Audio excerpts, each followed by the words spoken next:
Bastián Menares presenta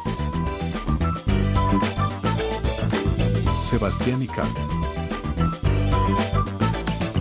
Con ustedes, el arte de la renta. Hoy nos acompaña Sebastián y Carp, la representación viva de que no es necesario estudiar una carrera financiera o estudiar ingeniería comercial para dedicarte completamente a los bienes raíces. Él es kinesiólogo de profesión y vendedor de corazón. Él además es padre y está próximo a mi ser segundo padre hijo. por segunda vez. Sí, exacto. Él también es árbitro deportivo de fútbol, Sí. tasador de propiedades, dueño de un negocio inmobiliario y, por supuesto, también un emprendedor que ha avanzado un montón en súper poco tiempo. Sebastián, bienvenido. Muchas gracias, Bastián, por la invitación a tu programa. Muchas gracias a ti por aceptar la invitación. Sebastián, cuéntanos un poco más de ti hacia el pasado, hacia quién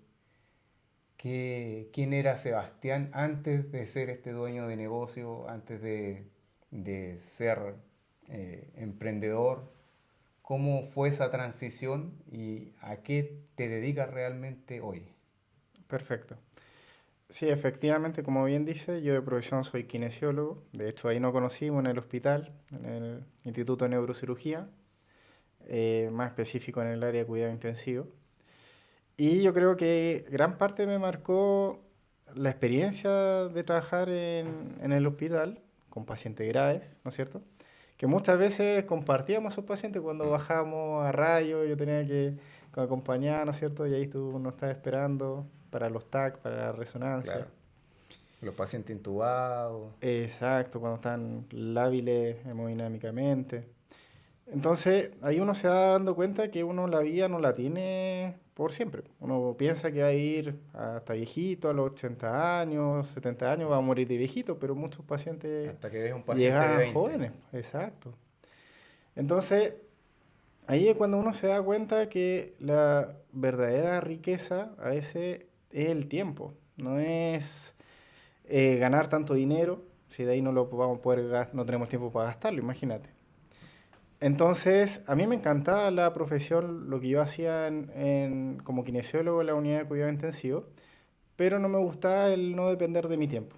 El de trabajar de lunes a viernes, a veces trabajar lunes a viernes, sábado, domingo, lunes a viernes, 12 días corridos, donde la mayor parte de tu día se la dedicas a un trabajo por más que te guste. Creo yo que la gran mayoría de las personas le gusta estar con su familia, viajar. Entonces el hecho de no depender de mi tiempo me incentivó a buscar otros mecanismos para así depender de mi tiempo. Fue ahí donde conocí a Felipe Ojea, que fue mi mentor, un doctor de especialidad de cirugía y con años de experiencia en la unidad de cuidado intensivo. Y él me empezó a regalar los típicos libros. Léete este libro, Padre Rico, Padre Pobre, Napoleón Hill, Los secretos de la mente millonaria. Clásicos. Los clásicos, exacto. Y ahí fue cuando me di cuenta que la ley número 1 de educación financiera es nunca depender de solamente una fuente de ingreso. Y después yo en ese momento mi única fuente de ingreso era trabajo de kinesiólogo. Y ahí fue cuando hice el curso de árbitro profesional. Dije, ya, para tener una segunda fuente de ingreso. ¿Ya? Y también me perfeccioné en el rubro de los bienes raíces, hice el curso de corretaje de propiedades, el de tasación de bienes raíces urbanos, el de administración de condominio. ¿Y por qué hice esos cursos? Porque me di cuenta que la gran mayoría de los negocios exitosos consolidan su riqueza en bienes raíces. Entonces, por eso orienté mi negocio o mi emprendimiento a los bienes raíces. Esa es como la historia resumida de por qué me dediqué a los bienes raíces. ¿Y cómo fue esa primera propiedad de inversión? O esas primeras propiedades de inversión. ¿Cómo te lanzaste a eso? Sí, generalmente salen de tu círculo cercano, ¿ya? Amigos, familiares. Y me acuerdo súper bien que a la primera asesoría que asistí fue a que le hicieron a un amigo, que es Juan Delgado, que jugó en Colo-Colo, que estuvo bastante tiempo jugando fuera, en Portugal, España, Inglaterra, y ahora está en Everton. Y asistí a una asesoría que le hicieron y me gustó la asesoría que le hicieron. Y de hecho le pedí el contacto al asesor y me empecé a meter como broker de su empresa, que en ese momento se llamaba Factor Inmobiliario. Y ahí empecé a aprender el modelo de negocio, más que la venta de una propiedad, porque yo sentí que la asesoría era más que venderle una propiedad, era venderle un modelo de negocio que convertir a la gente en rentista inmobiliario. Y ese modelo lo encontré súper bueno y que no era solamente encontrar una linda propiedad en una buena ubicación, sino que era algo mucho más integral. Que tenía varias aristas, la parte de gestión de crédito, la parte tributaria, beneficios tributarios. Entonces eso me gustó, como que era otro mundo. Y uno tiende a pensar que la inversión en bienes raíces a largo plazo.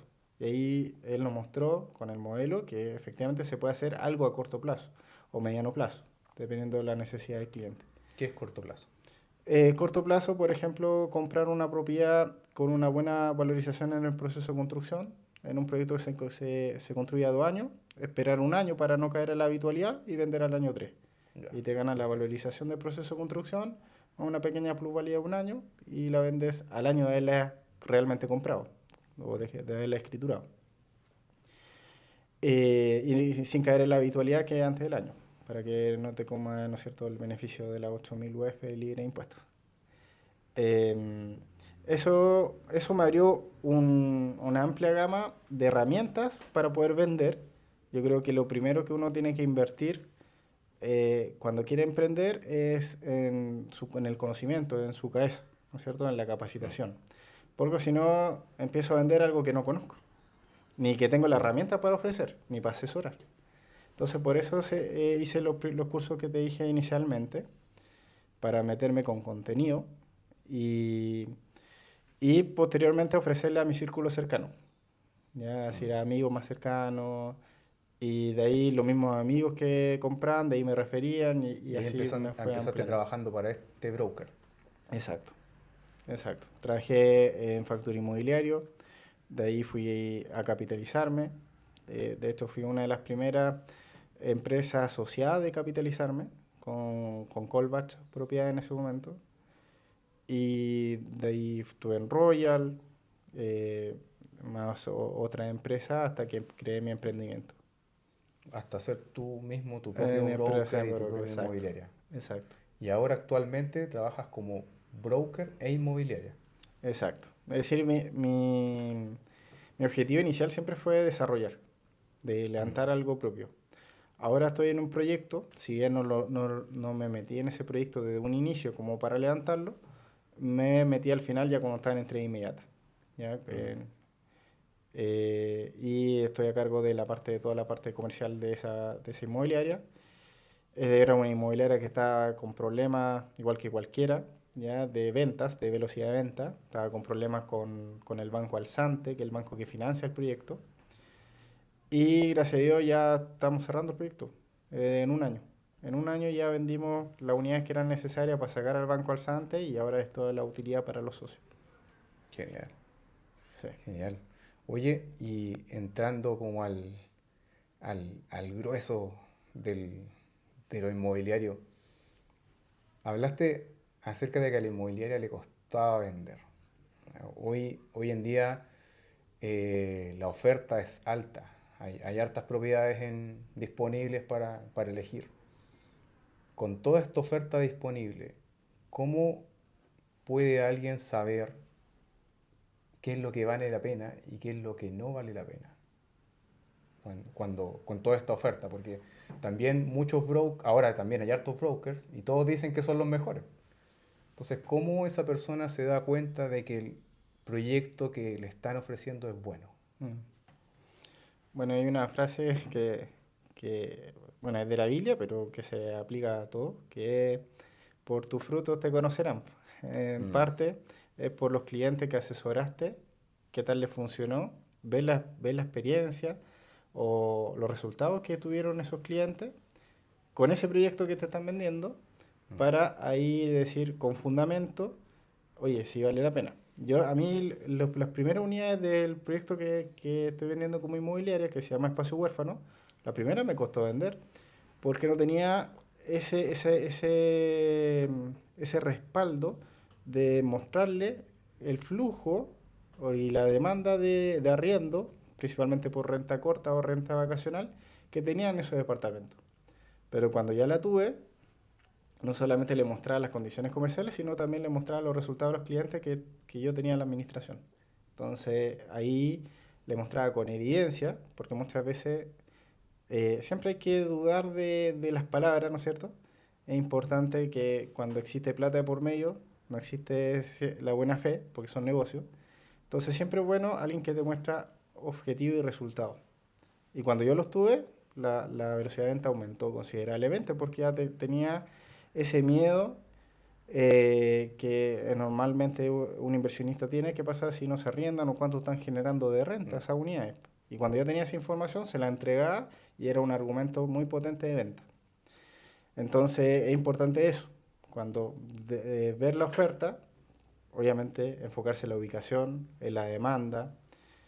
También la ubicación te va diciendo qué tipo de persona va a vivir en la propiedad o va a arrendar. O por ejemplo, hoy en día que está muy de moda la renta corta o la renta vacacional, porque es la única modalidad que te permite cubrir hoy en día el dividendo con las tasas que estamos viendo hoy en día, que los dividendos están altos. La renta corta te permite cubrir, inclusive dejarte algo a favor. Pero no es lo mismo invertir en un proyecto en renta corta en Santiago Centro o en Las Condes, cercanos de lugares patrimoniales o turísticos, que comprar hoy en día algo de inversión en Conchalí o en Cerrillo que difícilmente se van a arrendar para Que renta hay corta. mejor arriendo tradicional. Exacto. Entonces, va a depender de eso, yo creo. Viendo la oferta de acuerdo a tu objetivo, que se alineen con tu objetivo, y también que haya argumento de venta detrás, que no sea solamente palabras, porque las palabras se las llevan el viento. Y de ahí tú te quedaste con un dividendo a 30 años. Claro. Oye, ¿y qué características en general debería tener una propiedad que es atractiva para invertir? Sea de renta corta o sea de arriendo tradicional. ¿Qué características debería tener esa propiedad buena, no ideal, porque no existe la propiedad ideal, pero sí esa propiedad buena para invertir que vale la pena? Bueno, aquí yo voy a sacar un poquito a Robert Kiyosaki, que es el que te dice que invierte donde haya trabajo, ¿no es cierto? Eso es algo principal si tú te quieres dedicar a renta larga, a renta anual, ¿ya? Porque ahí va a tener demanda de personas que quieran vivir en la unidad. También la conectividad, porque una de las cosas, la más importante, que yo creo que te la han dicho varias personas, y yo creo que tú bien lo sabes, es la ubicación. Muchos dicen ubicación, ubicación, ubicación. Aparte de la ubicación, uno de los atributos que más importa en la ubicación es la conectividad. Entonces, también que esté cerca de líneas de metro, que esté cerca de estructura de imanes, como puede ser un mall, una clínica, un hospital, ¿ya? Porque la gente tiende a vivir cerca de estas estructuras imanes y aparte le da demanda al arriendo. Pero si le quieres dedicar a la renta corta, lugares turísticos y los espacios comunes, ¿ya? El nivel de espacios comunes.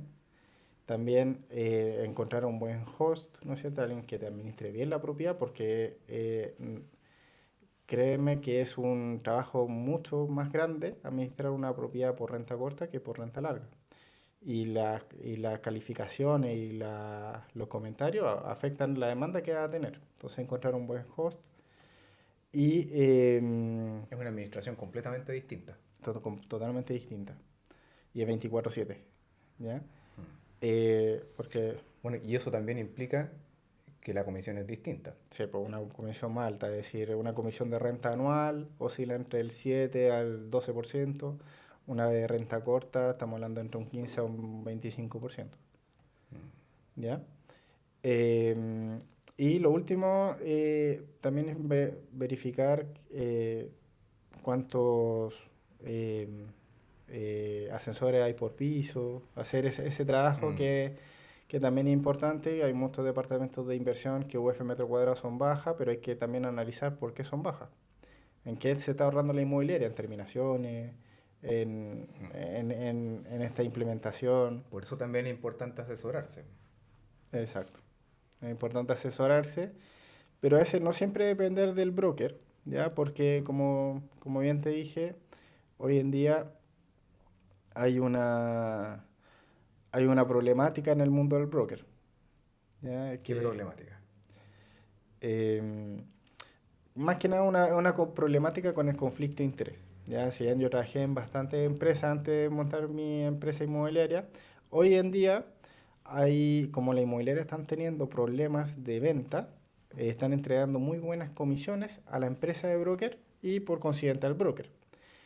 Y el broker va a tener un incentivo de vender el jugo más jugoso, ¿ya? Para Entonces, él. para él. Lamentablemente, y eso es lo que he estado notando, es que el asesor te va a redireccionar hoy en día a donde va a ganar más comisión y no donde a ti te conviene invertir de acuerdo a tu carga financiera o al objetivo de renta que podría recibir. Él está hoy en día redireccionando a donde él va a ganar más, donde él va a tener que percibir mejores beneficios. Y es por eso que yo hice ese cambio en mi empresa y en donde nivelé el porcentaje de comisión que gana un asesor de mi empresa para todas las empresas, para toda la inmobiliaria o proyecto inmobiliario donde trabaja, para que no tenga ese conflicto de interés, de donde se paga mejor comisión. ¿Ya? Eso es importante. Es muy importante. Es importante porque el, el vendedor, por supuesto que va a querer vender donde gana más. Pero si en todos les va a ganar lo mismo, obligatoriamente va a querer vender donde sea más atractivo para la persona que le compra. Exacto. Entonces, Exacto. inteligente eso. Inteligente. Y siguiendo con las malas prácticas de los brokers, ¿cuál otras prácticas sucias tú crees que pueden haber entre los brokers? Bueno, yo igual, O entre los vendedores no, igual he visto inmobiliarios. y me ha pasado también con algunas empresas de broker que me han vendido en el proyecto Espacio Huérfano, que sobreendeudan al cliente.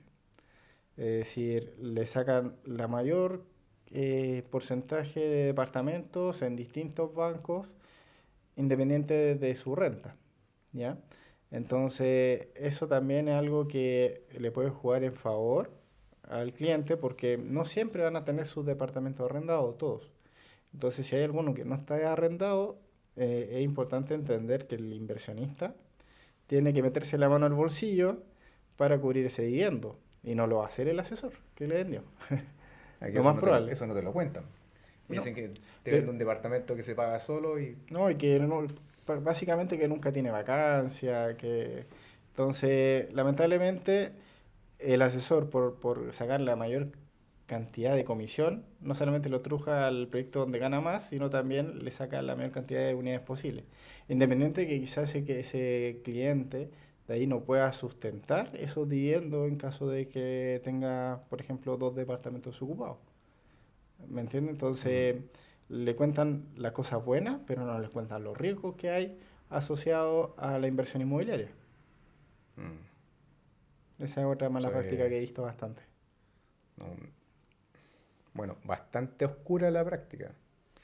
Mm. Bastante oscura la Y práctica porque, bastante común, sí, porque lamentablemente. una persona lo ve desde el punto de vista bonito, de ser la envidia de tus amigos, que tengo dos, tres departamentos, pero en algún momento vas a tener la vacancia de dos, de tres, y si, no sé, estás ganando 1,5 millones y entre medio tenés que pagar tres dividendos de 300 lucas, de 400 lucas, te fuiste a la vez. Exacto, imagínate que en algunos casos hay que hacerle reparaciones a esos departamentos que no alcanzan a ser cubiertos por la garantía. Y ahí suma y sigue. Es decir, es importante que se entienda los beneficios de la inversión inmobiliaria y los riesgos de la inversión inmobiliaria, para que el cliente, él solo tome la decisión, no sabe que me acomoda, en vez de ir por 4, voy a tomar 2. Y de ahí, con esos 2, cuando vende uno, va liberando carga, va haciendo una caja, ¿no es cierto? Ahí, me tiro con otros 3. Pero lo va haciendo más orgánico y no tan de porrazo para sacar los máximos créditos posibles.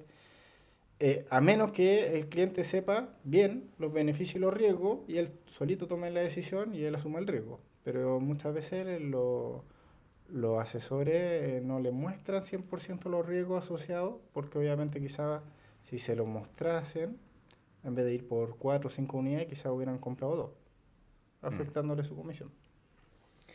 Seba, y siguiendo con la misma línea, porque creo que eso es súper interesante para las personas que tratan de que no las engañen. En el mercado hay súper buenos vendedores, pero no tan honestos. ¿Cómo una persona puede darse cuenta de que el vendedor le está vendiendo algo que realmente vale la pena o no? Porque hay vendedores que saben el arte de la venta, que te juegan la psicológica, como se dice vulgarmente, que saben dónde están esos clics, dónde están esos juegos mentales para que la persona se entusiasme y compre. Sí, pues la venta ¿Cómo esa emocional. persona se puede dar cuenta de que la quieren engañar? Bueno, yo un tips que le puedo dar es que el vendedor no siempre va a saber todo.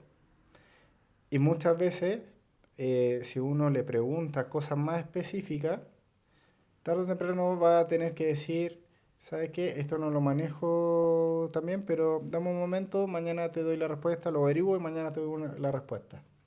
En cambio, el vendedor que, entre comillas, te vende porque te quiere vender y tiene muy... No, nunca le pasa eso. Y siempre te trata de dar una respuesta, aun cuando no la maneje. Por Mm, ejemplo, a mí una vez eh, me pasó escuchando también a un asesor que le preguntaron cómo era el agua, es decir, el agua caliente por dónde salía. Y dijo, no, sale por termo. Y resulta que el proyecto tenía caldera. Entonces, pero mm, que no quería quedar como que no sabía.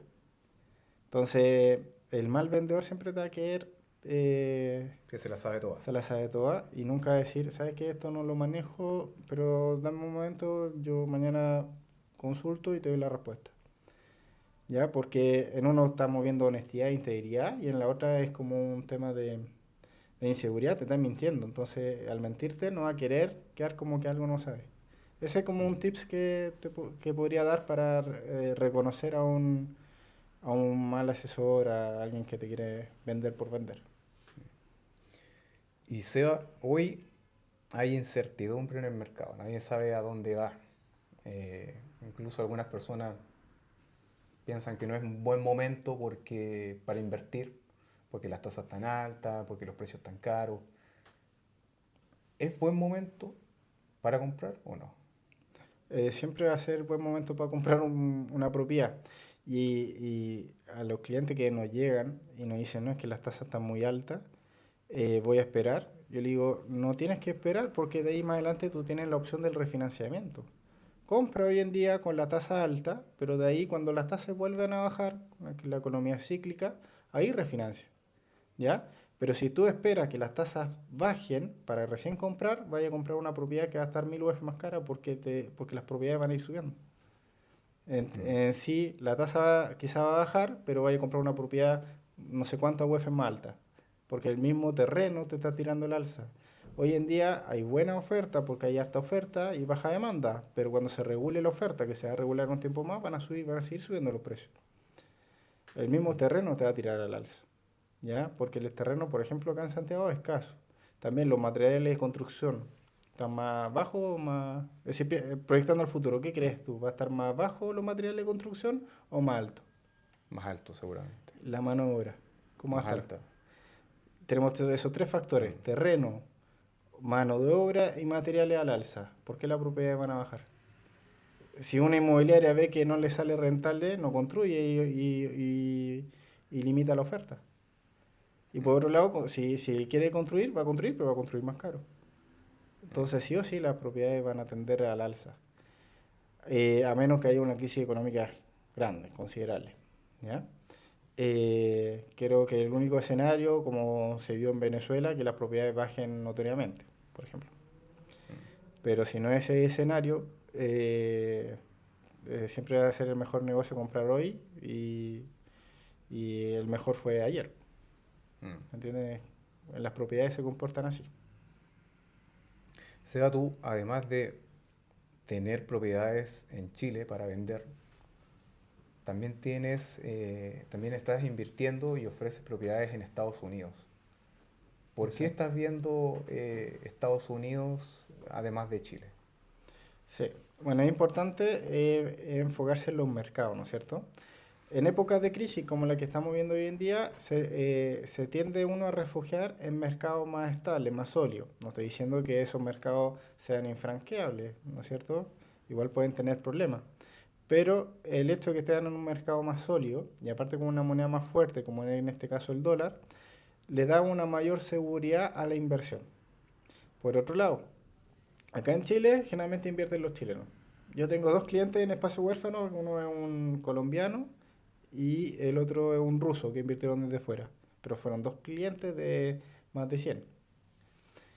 Entonces, pero en Estados Unidos te invierten de todos lados del mundo, de varios países de Latinoamérica, de Arabia, de Europa. Muchos invierten en Estados Unidos. ¿Es fácil invertir en Estados Unidos? Es bastante accesible.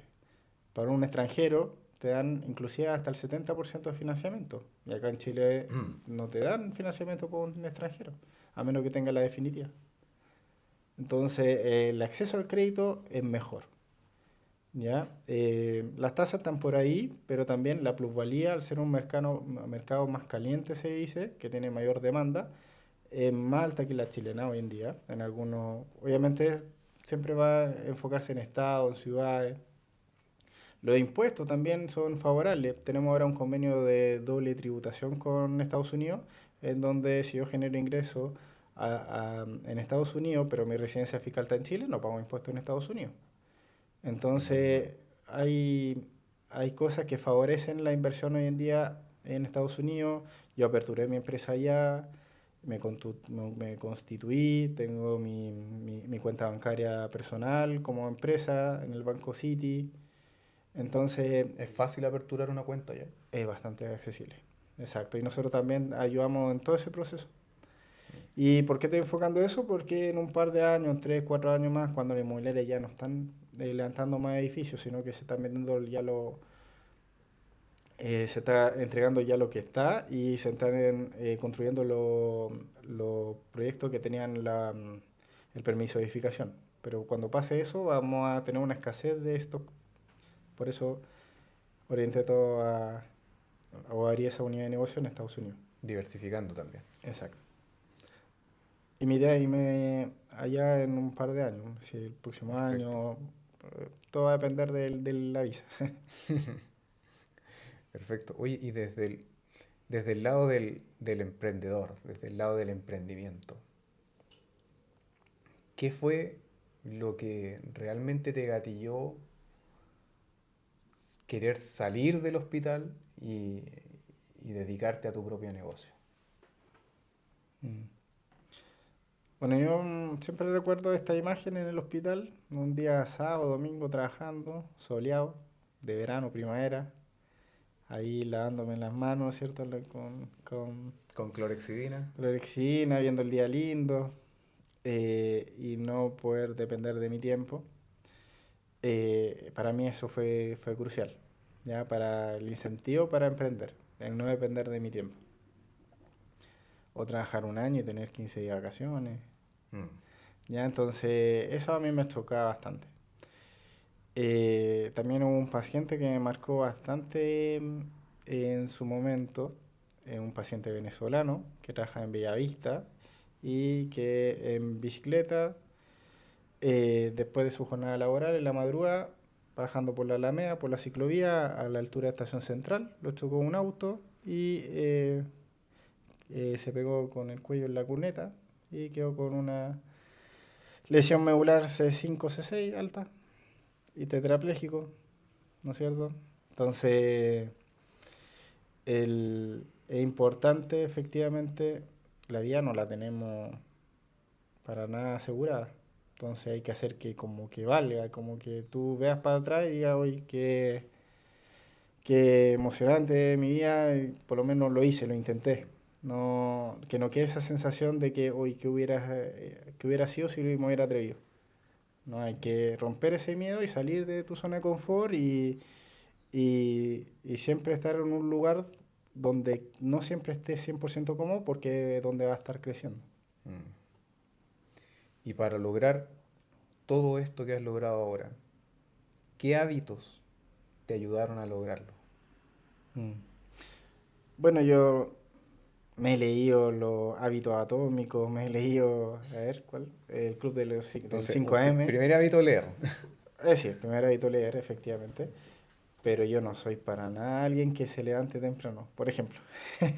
Ah, eso es curioso Eh, porque la mayoría de la sí, gente se levanta súper sí, pues temprano. exacto. Yo he visto a varios emprendedores, no, empiezan temprano su 5 de jornada la laboral, mañana. 5 AM, pero yo soy al revés. ¿A qué hora te levantas? Eh, yo me despierto a las 9 10 de la mañana, Rico. pero me acuesto a las 3 4 a veces. Entonces yo soy más nocturno. Night owl. Sí, yo soy más nocturno. Pero al mismo tiempo es el tiempo que yo tengo donde se prende mucho la creatividad. Y otro hábito que yo genero es que siempre avanzo aunque sea un pasito. No, no necesariamente haga un capítulo, por ejemplo, el libro que estoy escribiendo en un día, no. Pero avanzo algo, unas par de líneas, o trato de como que siempre acostarme habiendo aprendido algo. Mm, Mm. Porque es un pasito que estoy haciendo que me está acercando al objetivo final. Ese es como un hábito que he generado. Pero también eh, no todo fue lindo, es decir, yo no tampoco siento que he construido algo tan grande todavía. Quiero construir algo que quede, ¿no es cierto? Pero también es sumamente importante el aprendizaje que en su momento genere, es decir, los porrazos. ¿Ya? ¿Cuál ha sido, Eso. ¿Cuáles han sido, siguiendo con eso, ¿Ya? el peor error que has cometido en tu camino a esto, a tu Yo negocio? creo que confiar en personas que no debería haber confiado. Y no lo veo como el error de esas otras personas, sino como el error mío de no haber cerrado un buen contrato, de no haberme respaldado bien. Por ejemplo, a mí antes de la pandemia estaba asociado a una empresa en donde le vendía el stock a esa empresa y llegó el estallido social, la pandemia, hubieron roce, eh, me cortaron el stock de propiedades, llamaron asesor por asesor mío. Obviamente sabían que yo no le iba a poder ofrecer stock, entonces llamaron a cada uno de mis asesores y se lo llevaron. Entre eso algunos de los que trabajan en el hospital. A mí no me pagaron las comisiones, se la pagaron directo a ellos. Obviamente otro incentivo para que dejaran de trabajar conmigo. Y estuve a borde de la quiebra, al borde de la quiebra. Me tuve que ir a vivir a Valparaíso, a uno de los departamentos, tuve que arrendar el mío que estaba en Macul. Tuve que bajarme del BM y comprarme un Citroën. Humildad, ¿no es cierto? También es como todo eso y de ahí yo lo veo como un aprendizaje. Ahora yo inclusive agradezco ese momento, porque quizá el porrazo me lo hubiera pegado más adelante y más alto. Pero en un momento estaba súper enojado con los dueños de esa empresa, pero hoy en día digo, ¿sabes qué? El error fue mío, porque yo no hice bien un tema contractual con ellos, yo me equivoqué en esto, yo dependí Ya mucho de su apelaste stock. a la buena fe. Exacto, cuando existe plata por medio no existe la buena fe, por eso menciono, al principio todo es bonito, ¿ya? Pero siempre hay que tener buenas cláusulas de salida que te protejan. Y yo en ese momento no la tenía, estaba muy desprotegido. Y por eso me hicieron casi un jaque mate muy, muy bueno.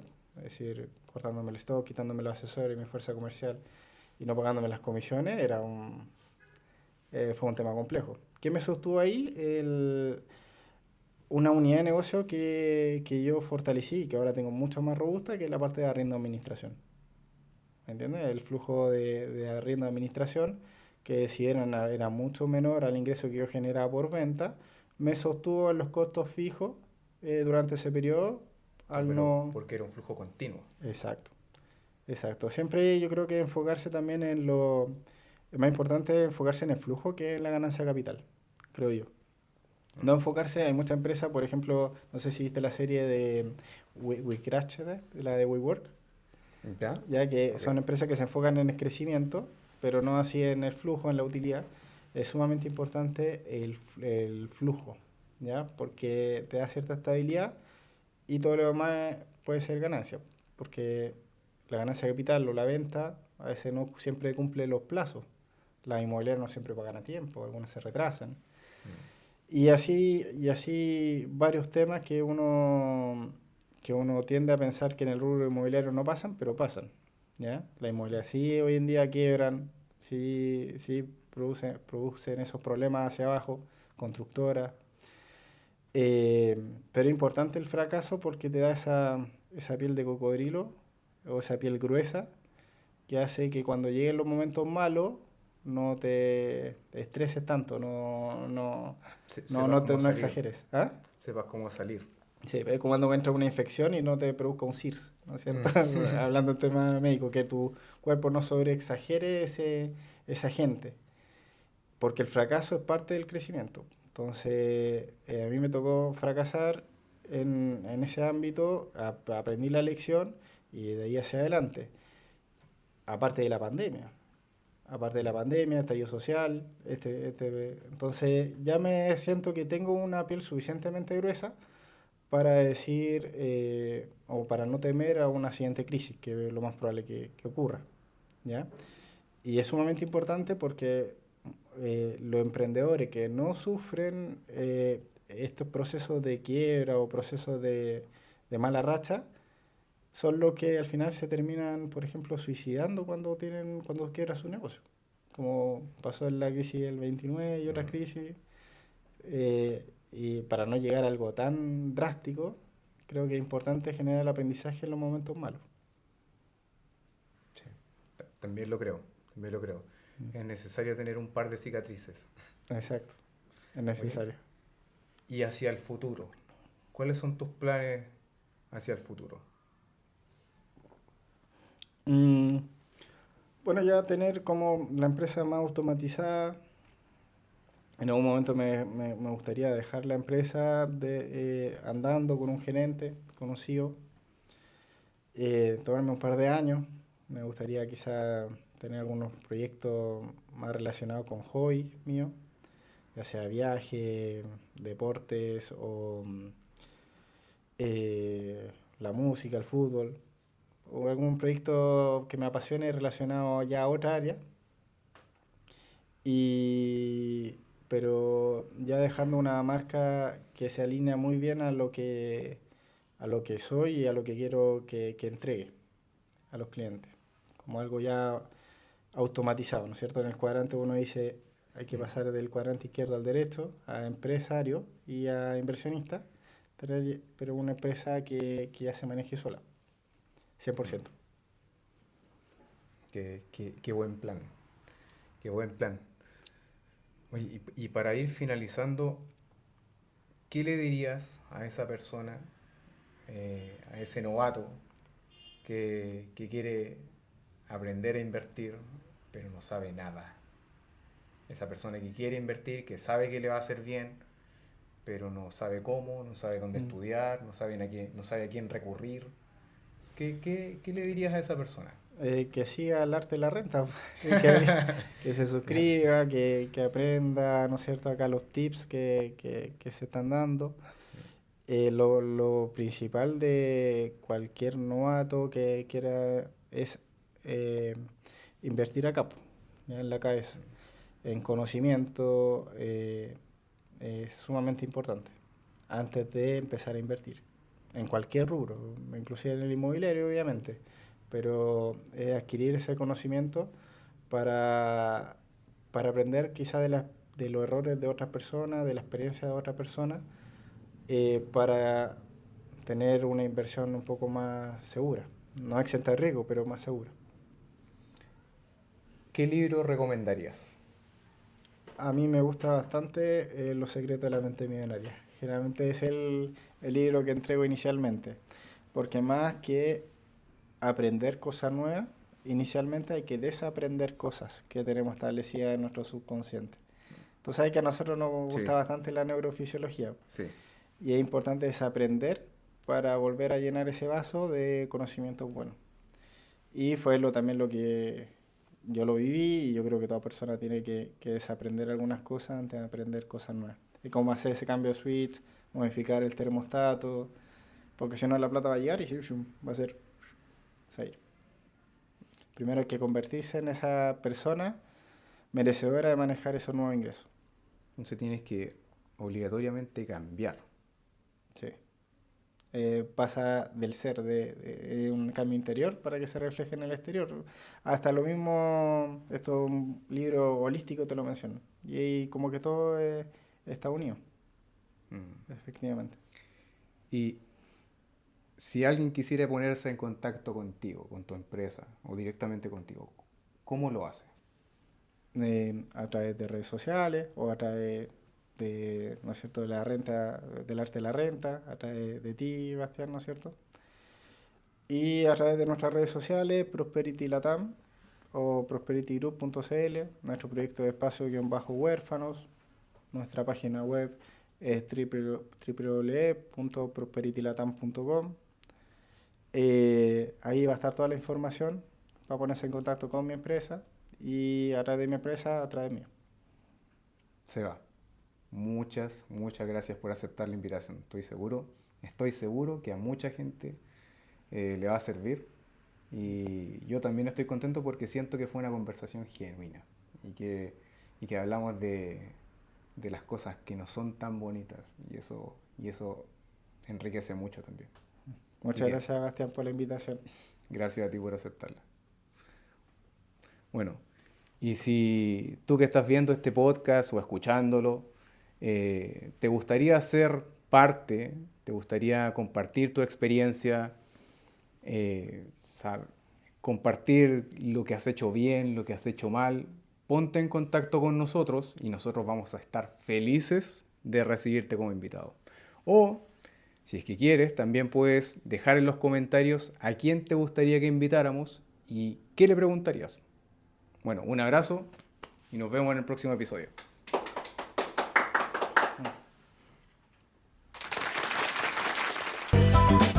Bastián Menares presentó Sebastián y Cam. Esto fue El Arte de la Renta.